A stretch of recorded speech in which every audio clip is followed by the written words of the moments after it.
James Senegal once said, "Technology helps us become more efficient and productive, but our business still has a lot of art as opposed to strictly science." Are you tinkering, self-learning, self-improving, experimenting with home labbing? And do you want to become a skilled IT expert? Well, you've found your new home. This is the Home Labbers Podcast. On this show, we'll interview top experts and dig deep to learn how they got started and how they trained their IT skills as a master martial artist in a Shaolin temple. And you know what? We're going to have fun along the way. This is the Home Labbers Podcast. And now your host, Vian Du. All right, let's do this.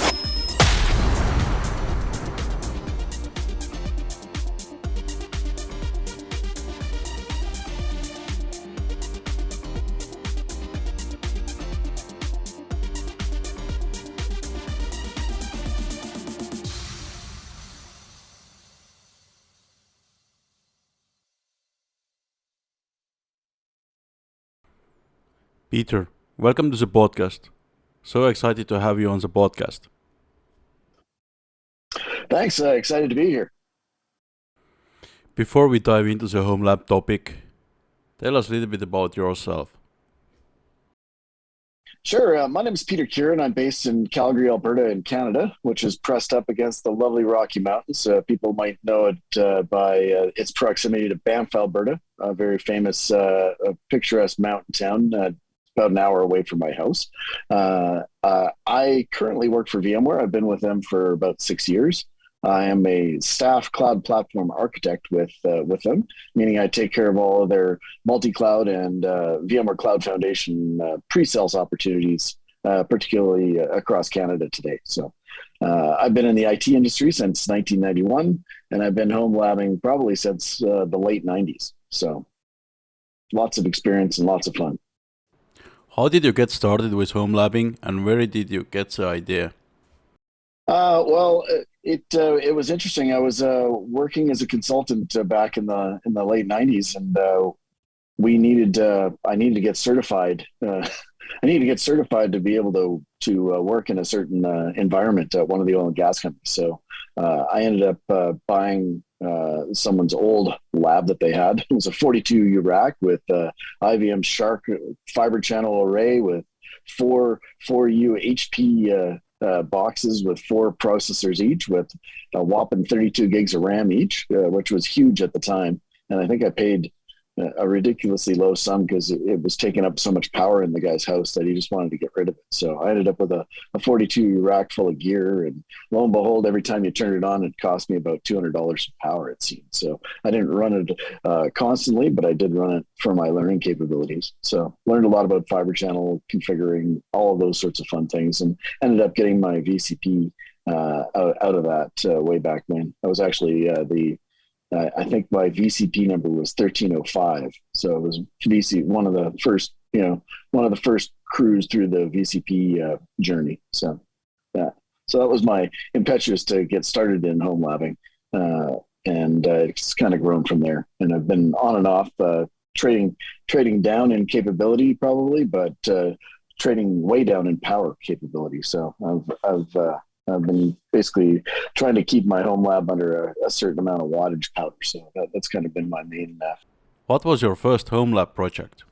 My first home lab project was really to get up and running on fiber channel storage, so that I could mimic what I was working on at a customer site. So I zoned off a couple of fiber channel, basically a couple of fiber channel ones, and connected them up on second data stores, and did RDM mappings and all kinds of stuff so that I could mimic kind of what it would look like to move a SQL Server into a VMware environment, just to see what that would look like. That was kind of unheard of before, trying to see if you could run SQL Server on VMware, just because everybody was still testing their, dipping their toes in the water, much like they did with cloud recently. So it was a lot of, hey, let's see what we can actually run on this thing. And so it was entertaining. My my first VMware project was basically putting GSX on a server so that we could run multiple DMZ offerings for my oil and gas company that I was working for, and it was just because we didn't have any money to buy 5 new servers for the DMZ, so we decided to virtualize them all, and then that grew into ESX when it was released, and then when our DMZ was running better than our production servers on bare metal, it was time for us to look at VMware totally, and I think the home lab gave me the opportunity to prove out a lot of stuff in the background. So. Tell us more about your home lab, what you bought it. I mean, I think I paid about $2,500 for that home lab back in the probably 1999 or 2000, and it was basically some old equipment that was in one of my friend's house, who was working for one of the larger oil and gas companies. So he had got some old cast-offs to do some training on, and his wife was tired of the noise and the space in their basement for a 42U rack. So I took it off his hands and brought it over to my house and put it in my basement, and turned it on very judiciously after I found out how much power it actually sucked back. So it was that's, I think, one of the key things that I would always look at from a home lab perspective is, how much are you willing to spend on power, especially in places that don't have highly regulated power bills. Because here in Alberta, we've just deregulated our power, and we've had a lot of shocks over power prices over the last 6 to 8 months. Just with the swings in weather and whatnot, power's become actually more and more expensive. So I take that as kind of my biggest design factor for a home lab is how much power draw do these things have. So, but what about noise? How did you solve the noise? With a 42U rack, I put it in my utility room, and it was already insulated because that's where the furnace is and all the rest of that. So I put it in there to insulate against it. It was my first one. As I've gone further along, I've gone through NUCs, and I now have super micros they're sitting literally right underneath me right now. And, the noise is probably, it's probably just as much noise as, my older 800-watt power supply, a PC that I have sitting next to it. So it actually generates less noise than anything else. The super micros are a little bit noisier than my NUCs, but they're certainly pretty quiet. So. But how did you fund your home lab? I paid for it most of the time. I've had some workplaces throw in a few bucks here and there, but for the most part, I've self-funded my labs myself. I've been lucky enough to get some good deals here and there because I've been part of the industry. So I've been able to find some stuff. My current lab is actually I was lucky and unlucky enough to kind of inherit it from Michael White. So I got some of Michael White's old equipment before he passed away. I don't know if you know who Michael White was, but he was a prolific blogger here, and he recently passed away from ALS. So my current lab has some of his gear and some of my gear kind of blended together. So, yeah. Can you tell a little bit more about your current home lab, how it looks like, and what you run there?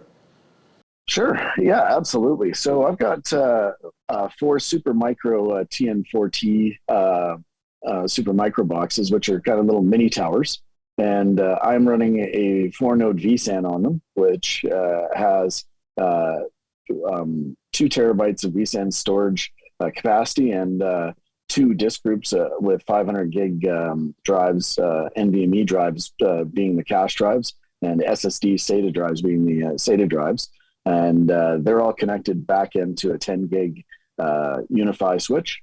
And then I've got some other Unify switches for all the other kind of lab equipment that I've got, or just, home equipment that I have. So most everything's connected 10 gig. I also have a Synology 1621 Plus, which also provides another data store.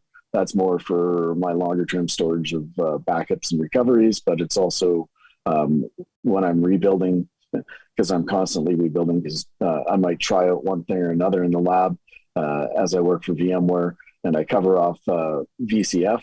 I've installed VCF on here before.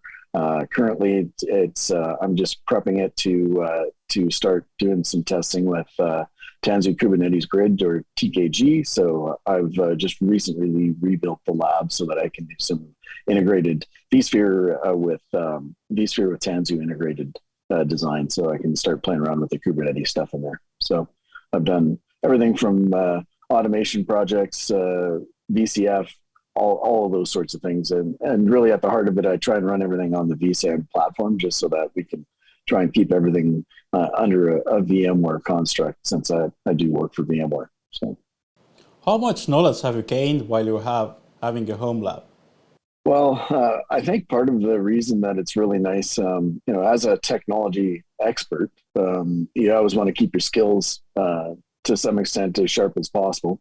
But the other aspect of it is, for me, is that, as I've been studying for things like a VCAP deploy, it's harder to study for that if you don't have something you can tear down and rebuild or try, or just, I don't worry about killing anything in my lab, because I've either got backups or, if I really want to, I'll just rebuild the whole thing. And I learn a lot just rebuilding it time over time.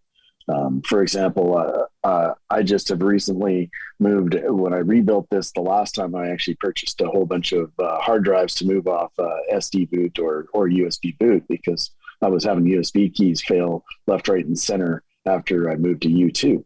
So, that was something that I've now learned that I can now pass along to my customers, saying, hey, you might want to get off your SD cards or your whatevers if you're moving to U2 or U3 at 7.0, just so that you can not have failed USB or failed SD cards, because the write aspects really ramped up, as I found out in my home lab, onto some of those things. Even though I had good quality USB drives driving it, I had 2 out of my 4 boxes had USB failure from their boot.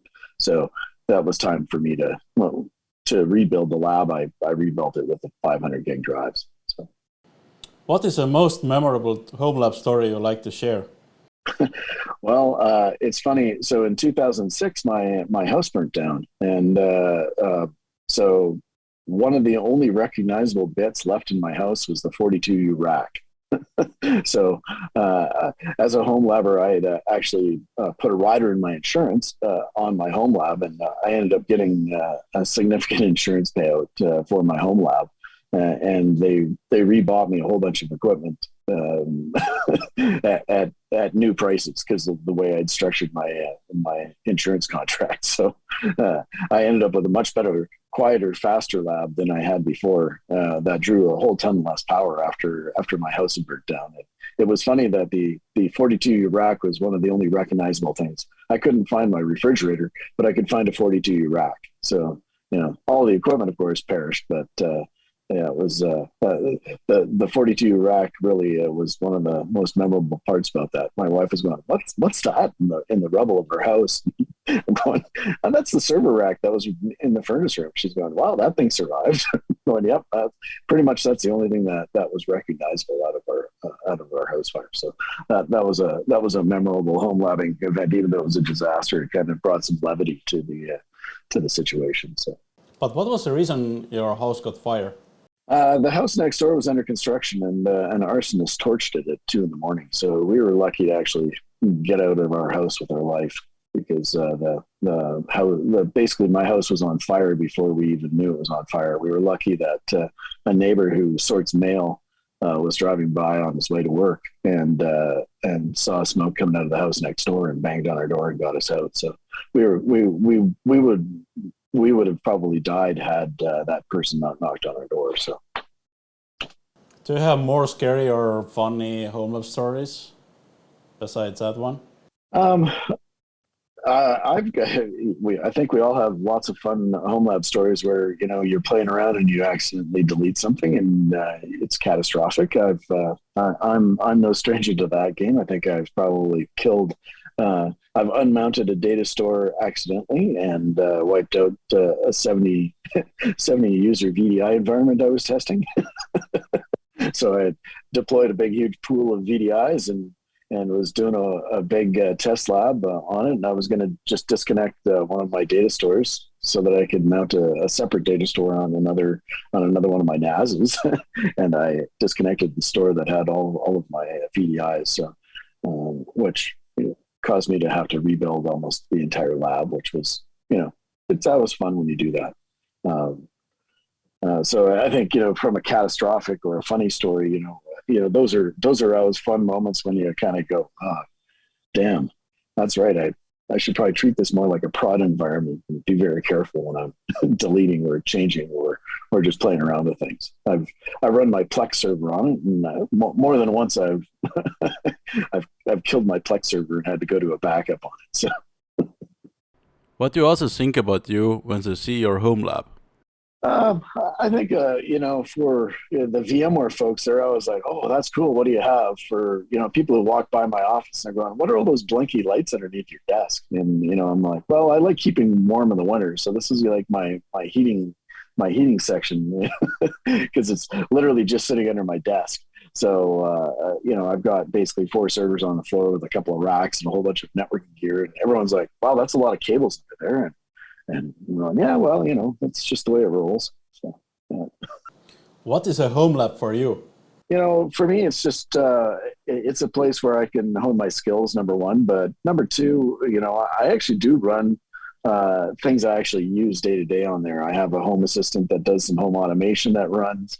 I have my Plex server running in my home lab. I've got an Active Directory server, so I can have directory services so that when my kids log on or whatever, they have their own accounts. If they needed to, most of them are Mac users, but if they needed a Windows machine, I set up a personal Windows machine so that if they have something for school, they're both in university. So if they have something that doesn't work on their Mac and they need a Windows box, they can just RDP in. So there's some good aspects to it from a personal, but a lot of it is professional development that I'm trying to really understand. I've run pre-production versions of vSphere 7 in my home lab so that I'm prepared. I'm a member of our VMware's Handson lab team. So I typically get a hands-on lab assignment every year. I've been the lead captain for 4 years now. So I'm the guy who actually builds the pods that run the underlying infrastructure for one or more labs in the environment. So I built the first vSphere 7 lab when we released vSphere 7. So I worked with our product group to build that lab environment. Well, before I built it in the hands-on lab environment, I tried it out in my home lab first so that I could understand what are my gotchas, what do I need to understand before I start building this that's going to be repeated and maybe serve up. I think what's new in vSphere 7 lab got run about 85,000 times. So it had to be very, very repeatable. So I use my home lab to actually prep a lot of that before I go and I build that in the hands-on lab environment, because I'm trying to make that environment super, super lean. Number one, it's because we have to fit in some very tight guidelines. But the other aspect of it is I want to make it super repeatable, so that I take out anything that could cause any repeatable mistakes or anything that might have an if and or their statement in there. I want to take those out of my hands-on lab so that you get the same experience every time you launch that lab and nothing fails. So I've used my home lab extensively to basically practice building out what I'm going to build out before I build it for the hands-on labs. But can you tell a little bit more about Handson VMware Lab? And if you're allowed, can you go a little bit in technical details as well, and how the process looks like? Because I think this is very interesting. Sure. Yeah, I actually do. I've actually given a couple of VMUG talks on the whole process, and it's a little bit of there's some dog food underneath that we actually eat our own dog food. So the hands-on lab environment runs across 5 different clouds. So we have several private clouds that we run it on internally at VMware, but we also run it on we've run it on CenturyLinks clouds, we've run it on IBM clouds, we've run it on AWS. We run it on Azure. So we've actually had the capabilities to run in public clouds across the world. And we typically scale up during VMworld's events because those are our big heavy use times. So, you may use one or more of those kind of in the non-VMworld times, but as soon as we hit VMworld, it's all hands on decks and we go to multiple clouds. And typically we're just about to kick off our latest hands-on lab year. So what we'll do is we'll review what happened last year and work with our business units to find out, okay, what's coming down the pipe? What do you guys as a business unit want us to showcase? And then we'll build out a storyboard for what we think the lab should include. And essentially what we'll do is we'll work with our business units to storyboard out, hey, here's what the lab should include. Here's what we should give our customers a taste of. And then we'll work on what the flow of the lab should be. So the last 2 years, I built the vSphere Tanzu lab. So I've been working with our Kubernetes groups, our Tanzu groups, the vSphere groups, all to showcase exactly what they want to showcase for vSphere Tanzu. And sometimes halfway through the development process, the business unit goes, hey, we've got a new feature coming in the next release. Can you redo your lab to include the next release? And we've had to totally rebuild the lab. I think the closest to VMworld I've ever done it is about a month. So usually we want to at least have 3 months to go through our build, testing, validation, scale testing, all those sorts of things. And at the VMware Hands-on Labs, we use actually VMware Cloud Director. So we use VCD to actually deploy all these things. So typically what happens is we get a template and our Hands-on Lab team develops a template. Sometimes you use their template. Sometimes you have to go off script a bit and develop your own, depending on if they, for example, when I did the vSphere 7, we didn't have a vSphere 7 template. So I helped the core team develop what that template was going to look like so that we could get out what's new in vSphere 7 almost before it was released, right? So a lot of the time we're working with either GA code or pre-GA code, and then when the golden master comes out for vSphere 7, then you had to rebuild the lab with the golden master. So it's usually a fairly lengthy process. We usually have teams of 3 or 4 people working on labs, so that one guy builds the core infrastructure, and then the other people build out what the lab manual looks like and all the tasks. And we kind of go through iterations of pods. So typically, I've seen anywhere between 5 to 18 iterations of a pod as you go through your testing and have to fix stuff or have to rebuild stuff or have to redo stuff. So it's an iterative process for us to get to the point where we can deploy thousands and thousands of labs for our users. But our goal really is to get the best possible learning for our customers. And all of these are VMware volunteers. So we put anywhere between 40 to 150 hours of time per year, not including VMware or VMworld time that we actually are on the floor helping people and delivering expert-led workshops and whatnot wrapped around these labs. So it's been a really fun, rewarding experience. And I think having a home lab enables me better to do that job, just so that I can play around and test without affecting my pod, which is, I don't, when I'm building those pods, I want to put as little change into them as possible. As you can imagine, you want to keep that as tight as possible. How many weeks it takes to take this storyboard and, like, for example, one lab to build? Like, how many weeks are like all this process? So from storyboard to getting it published and having end users actually use it is usually around 3 months. So there's usually critical milestone events. So usually we start building the labs in April, and we'll release them in either late June or we'll hold off and we'll have test events through July, building up to VMworld. So we've kind of moved away from a VMworld centric model to more of a I would say CI/CD style pipeline, where we'll release a lab when it's ready. and once it's been tested. So if you're ready before VMworld, we'll probably soft launch it and just put it into the lab catalog, and we won't announce it. And then once VMworld hits, then we'll announce them all. So we're moving to more kind of a year-round model, where before we would basically launch all the labs at VMworld. Now you'll see updated labs will happen throughout the year, but I would say 90% of the labs will get released at VMworld. So basically, you go from an April through July kind of a window to build and release labs. If you have used finished building one lab, can you reuse the old lab parts to new lab, or you have to do it everything from scratch? Every single year, we typically do them from scratch, but we do document the builds every year. And typically, the reasoning is that we don't want to have any upgrade stuff left over. So anytime you upgrade an environment, logs get left over. You might have different stuff left in the pod. And since we want to keep these pods as tight as possible, we typically rebuild them from scratch every year. There are a couple of exceptions to that, but for the most part, we'll reuse instructions. We'll reuse the bits that maybe, for example, we use Postman all the time. We might reuse that piece of software, but we're not going to rebuild. We're not going to take, I worked on 2113 and 2213.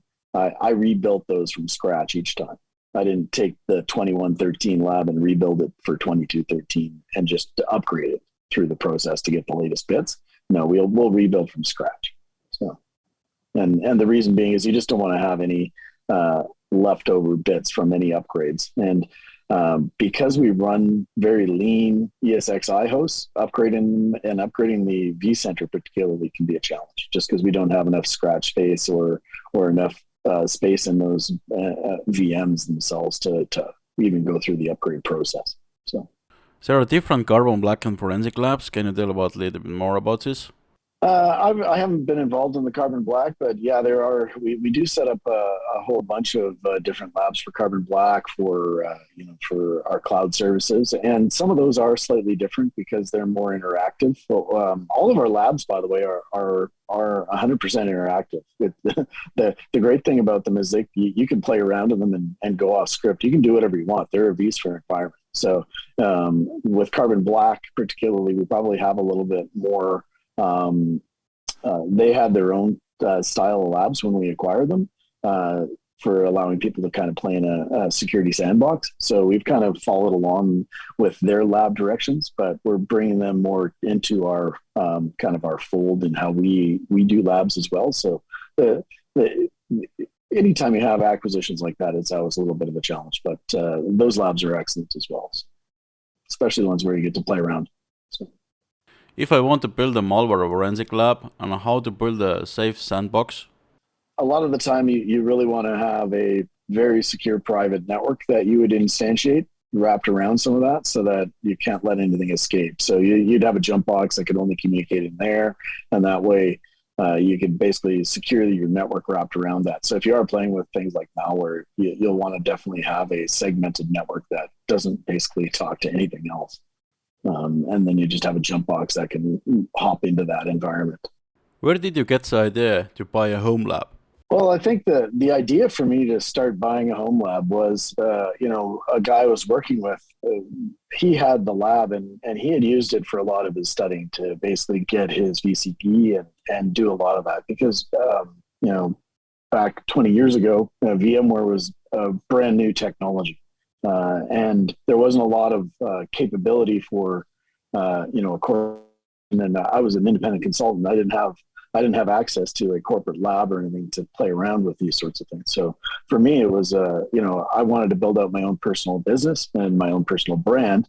And VMware was looking exceptionally like it was going to take off, and I wanted to be on the forefront of that. So seeing as he wanted to divest his lab and I wanted to really dive deep into it, it was a good opportunity for me to get my learning going and really accelerate my business and my own personal brand. So I think that was really what got me into it. Was I always had computers hanging around the house, and I had never really loosely aggregated them into anything as structured as a lab. And as soon as I kind of got more work in more corporate environments, I saw how they structured labs for their own personal or for their own corporate usages so that they could test out solutions. I wanted to structure something like that. And when the opportunity to buy that gentleman's lab came up, that was just a natural thing for me to basically procure it and then start using it. So, and I've had a lab in my house pretty much ever since. So it's been something that has been, I was part of, how I want to continue my learning. And even, as we look at, incorporating cloud into this, I've done vRealize automation and incorporated free tiers of AWS and Azure into that so that I could test out those sorts of things. Well, even testing out Azure or AWS by themselves doesn't give you a good feeling of how an actual corporation might use it, because they're going to have an on-premises footprint. So you want to make sure that you can understand what those challenges are. Oh, well, VPNing into those things is a pain in the rear. Now I can see why you want an express route or a direct connect. All those things you can now start understanding what those, as you're trying to either sell to or talk the language of those customers, you can understand their problems in a much more codified way, in the way that you can feel their pain wrapped around some of the pain points that they might be having because you experienced them yourself, saying, oh, it's a pain in the rear to set up a VPN in here. I would really love to have an express route. And if I have an express route, what is that going to allow me to do that I can't do with the VPN or X or Y or Z? So now you can really explain to them as they go along a cloud journey or a multi-cloud journey. Here's some of the things I've experienced, even in my home lab, that you can take learnings from. So I think that's one of the things that I've always liked is if a customer even has a problem, I can try and mimic it in my environment as well. So if my customer comes to me and say, hey, I'm having this really weird issue in vSphere 6.7, I can rebuild my lab and have vSphere 6.7 on this thing in probably a few hours. So I could then provide some troubleshooting to those customers. I don't need to do that in my current role as much anymore, but back when I was an independent consultant, that was a part of my value add. What one piece of advice would you give for beginner home labbers? Find out how much you can spend, but also find out how much you can afford to spend on power, because that 2U Dell 620 that you can buy off eBay for a couple $100, you might not realize it has a 1200 watt power supply times 2, and your power bills are just going to go right. So you might not need 384 gigs of RAM and 2 CPUs with 24 cores each to do what you want to accomplish. So try and figure out what it is that you want to accomplish, and then see what your minimum viable product would be and try and fit it into a power envelope. I was running a 3 NUC lab just so that I could run vSAN. I was interested in becoming a vSAN expert, so I wanted to run vSAN and play around with it as much as possible, but I didn't want to burn a lot of power, and I definitely didn't want to have the noise of 2U servers running in my office or in my basement or wherever. So the NUCs were a perfect opportunity for me, and they provided a really low cost entry point as well. So I had some Core i5 4-core NUCs with an SSD and an NVMe M2 drive running vSAN on there with 32 gigs of RAM, and it worked. Were there limitations? Absolutely, right? I was never running VCF on that, number one. I wasn't, you really couldn't run a whole ton of workloads on it. So it was fairly limited in terms of a lab instance. But it did allow you to do what I needed to do at that point in time. Now, in my current lab, I have 128 gigs in each one of those boxes. I can now do a lot more. And but the cost of it is, my power, each one of these boxes is 250 watts, a NUC is 45 watts. So it is soaking up a lot more power in my than my old NUC lab did. So I would say from a beginner perspective, find out what your budget is, but find out what your your ongoing cost budget will be as well, because that can definitely factor in why you might want to spend $600 on something with lower power versus $200 on eBay for something that's going to cost you $200 to $300 a month to operate, especially if you want to have this thing run all day, every day. Is it possible to build similar labs like VEM or a whole lab at home? Anyone can build a home lab. I mean, the key thing is, and when I was a consultant, I obviously didn't work for VMware. So a key thing for me from a home lab perspective to get licenses was to become a VMUG member. So I was a VMUG member, and that allowed me to gain access to licenses to run what I needed to run from a VMware perspective. And obviously, being a vExpert, we do get access to some licenses as well. So that's very helpful. I actually use my vExpert licenses to run my lab. So I'm not using any VMware licenses or any internal resources from my lab right now. Peter, thank you so much for joining, and have a wonderful day. You too. Thanks very much. It's been a fun chat. You've been listening to the Home Labbers Podcast. Our passion is to interview the leading IT experts and get tech enthusiasts all the information they need to become an expert. So if you run at-home enterprise hardware and software, and you like tinkering and self-learning, then you've found your new podcast. Thanks for listening. We hope you enjoyed the show. Make sure to like, rate, and review. And we'll be back soon. But in the meantime, hit up the website at vundo.tech, on Twitter at #VUndoTrending, and #HomeLab. See you next time on the Home Labbers Podcast.